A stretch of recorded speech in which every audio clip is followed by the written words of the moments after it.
కండ్లకు కాటుక వెడితే కన్యాకుమారిని నా కండ్లు చూడపోతివి బొమ్మల నడుమ బొట్టు వెడితే పల్లెతనంగుంటను నిన్నే ఇడిసి పెట్టను అవ్వయ్యకు చిన్నదాన్ని శివంగి పిల్లను చిన్న చూపు చూస్తే నిన్ను నేను ఇడిసి పెట్టను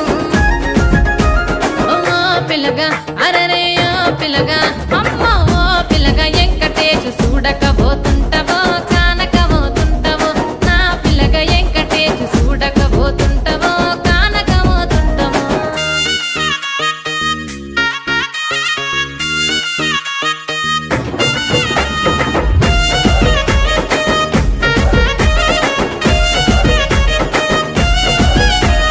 మన ఊరిలో నన్ను మించే అందమెవరికున్నదో అందగత్తె నేను రో ఆస్తి పాస్తులెన్ని ఉన్న నిన్నే కోరుకుంటా